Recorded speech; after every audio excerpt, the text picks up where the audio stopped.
Vous le savez, on aime vous proposer différents sujets, différents angles en lien avec des sujets qui portent autour de la chirurgie bariatrique. Aujourd'hui, je vous parle d'un produit trouvé à la Shop Santé, donc un magasin qui vend différents produits et quelqu'un nous avait fait la demande là, via les messages privés de donner notre opinion sur le Macaroni and Cheese Muscle Mac. Donc, qui vient au fond dans un petit contenant comme celui-ci. Donc, qui est un espèce, disons-le, de craft dinner, mais en contenant de bol à soupe. Donc, on retire simplement le couvercle, on met de l'eau, on fait chauffer au micro-ondes 3 minutes et demie. Et on vient rajouter la petite peau-poudre. Attends, je vais juste essayer de ne pas en mettre... Oh, il y a beaucoup de petites peau-poudres. Donc, on vient mélanger le tout. Et cette portion-là nous donne, selon la valeur nutritive, un 20 grammes de protéines. Donc, on sait qu'un repas idéal... On va rajouter une petite touche d'eau quand même.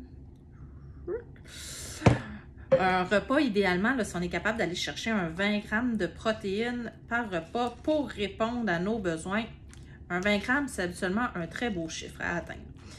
Donc, évidemment, pour les besoins de la cause, on va quand même s'assurer de bien mélanger, donner une chance au produit, comme on dit.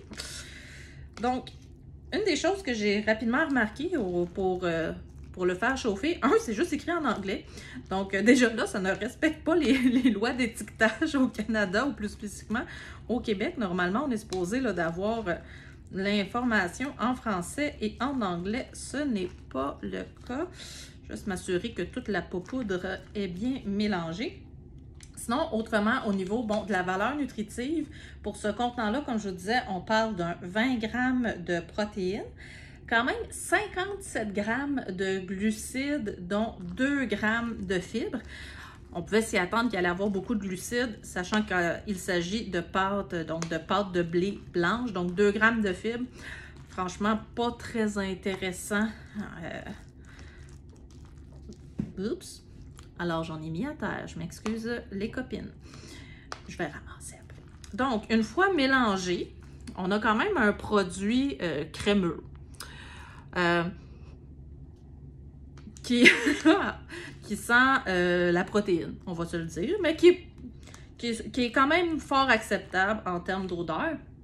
Si je regarde au niveau de la liste des ingrédients, donc oui, je vous mentionnais, pour les glucides, on parle d'un 57 grammes. Au niveau du gras, sans grande surprise, il s'agit quand même de pâte au fromage d'un 11 grammes de gras.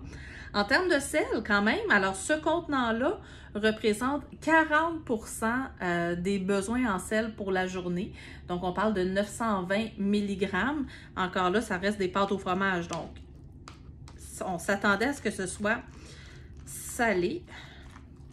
Vous aurez compris que si ça, c'est le repas, en termes d'équilibre alimentaire, par contre, on passe à côté de quelque chose. Là. Il manque de quoi dans des légumes.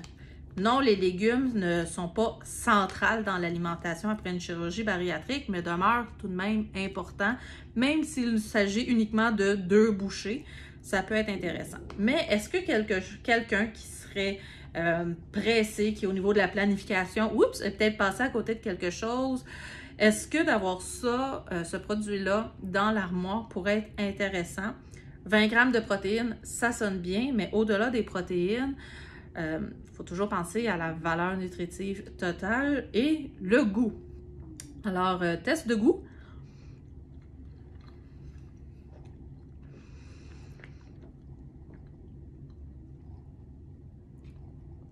C'est... pour ceux qui aiment le craft dinner, ça ressemble pas tout à fait. C'est les mêmes pâtes, c'est le même format de pâte. Par contre, c'est peut-être... On va rajouter un petit peu de liquide. C'est très dense en bouche. Peut-être le manque de liquide. J'ai respecté la recette. La recette, ça peut être de rajouter de l'eau dans un contenant. C'est très, très... Ouf! j'ai pas eu recours à une chirurgie, puis je peux vous dire que j'ai senti la bouchée arriver dans l'estomac. Bon, j'en ai mis sur moi. Je vais essayer peut-être une plus petite bouchée, quoique j'ai pas eu l'impression que j'en avais pris une si grosse, mais on va y aller peut-être un peu plus petit, plus mastiqué.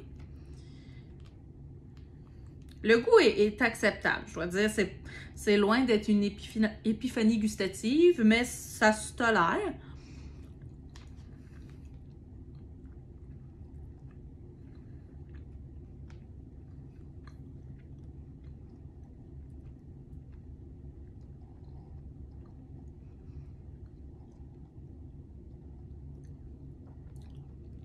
Ça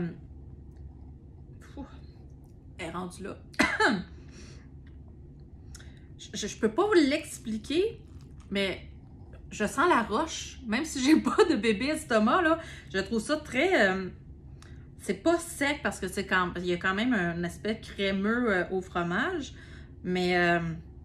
je serais curieuse, pour ceux qui avaient l'intention ou qui en ont déjà mangé, je serais curieuse d'avoir votre opinion. Moi, je dois dire que je n'y trouve pas de satisfaction. Là. Je peux pas dire que je trouve ça agréable à manger. Est-ce que ça peut être un dépanneur intéressant? Peut-être. Tant qu'à ça, je pense qu'il y a des options tout aussi faciles qui pourraient être plus agréables et plus bénéfiques à la santé. Mais puisqu'on nous l'avait demandé, voilà, c'est testé. Je pense que j'ai pris assez de bouchées pour la journée, ça fait le tour. Alors, si jamais il y a d'autres produits que vous aimeriez avoir notre point de vue, notre petit clin d'œil, c'est fait aux États-Unis, juste pour compléter un petit peu, là, c'est fait aux États-Unis. Apparemment, il n'y a pas d'OGM. Il n'y a pas non plus de colorant. C'est vraiment le jaune, apparemment, de la poudre de fromage que j'ai rajouté. Alors, sur ce, je vous souhaite une excellente fin de journée et au plaisir de redéguster avec vous.